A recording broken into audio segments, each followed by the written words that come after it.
বোধহয় এই অনুষ্ঠানে এবারই প্রথম, তাই তো দিদি? না, আমি তো আজকে একটু রঙে চঙে এসেছি, মানে কালারে এসেছি। এর বহুদিন আগে আমি কিন্তু সাদা আর কালোতে এসেছিলাম। তখন কল্যাণবাবু আমাকে প্রথম নিয়ে আসেন দূরদর্শনে, ব্ল্যাক অ্যান্ড হোয়াইট যখন ছিল। ব্ল্যাক অ্যান্ড হোয়াইট যখন ছিল, কিন্তু তখন স্টুডিওটাও এখানে ছিল না। স্টুডিওটাও ছিল রাধা ফিল্মস বলে যে স্টুডিওটা, ওইখানে তখন প্রথম আসলাম। এবং সেবার ইন্টারভিউ করেছিলেন পূর্ণেন্দু পত্রী। ওরে বাপরে বাপ, বিখ্যাত মানুষ।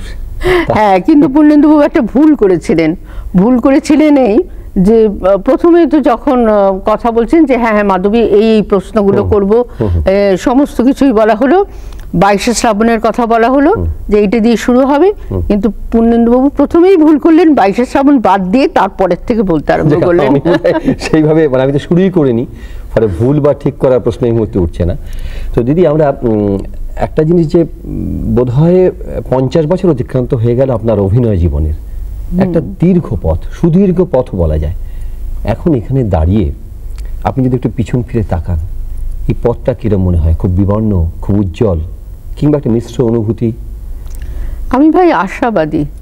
এখন একটা চলছে যে সময়টা, সেই সময়টা সারা বিশ্ব জুড়ে, সারা দেশ জুড়ে, সব জায়গায় কোথায় একটা অবক্ষয় চলছে, তার ভেতরে আমরাও আছি, আমাদের সংস্কৃতিও আছে। তো এটাই তো চিরস্থায়ী নয়, আবার চাকাটা ঘুরবে, আবার একটা সুন্দর দিন আসবে। যেখানেই যাই সবাই বলে যে মাধবীদি কেন আমরা সুন্দর সুন্দর শিল্পী পাচ্ছি না। তো সত্যি কথা বলতে, শিল্পী তৈরি হয় যেখানে, সেটা কিন্তু একটা স্টেজে তৈরি হয়, তারপর তারা ফিল্মে আসে। কিন্তু এখন তো স্টেজ নেই, সব স্টেজগুলো চলে গেছে। মঞ্চের কথাই বললেন, তাহলে যতদূর জানি আপনার খুব ছোট বয়সে অভিনয় জীবন শুরু হয়েছিল মঞ্চে। এটা হয়তো আপনি সেভাবে বলতে পারেন যে মঞ্চ আমার প্রথম প্রেম, কিন্তু যেটুকু আপনার সম্বন্ধে আমার ওয়াকিবহাল যে মঞ্চটা আপনার লড়াইয়ের জায়গা। না, আমি বলি মঞ্চ হচ্ছে আমার মা, আর বাংলা ফিল্ম ইন্ডাস্ট্রি হচ্ছে গিয়ে আমার বাবা। মঞ্চ হচ্ছে গিয়ে দ্বিতীয় মা, আর বাংলা ফিল্ম ইন্ডাস্ট্রি হচ্ছে আমার দ্বিতীয় বাবা, যিনি আমাকে পরিচিতি দিয়েছেন আর যিনি আমাকে ভূমিষ্ঠ হতে দিয়েছেন।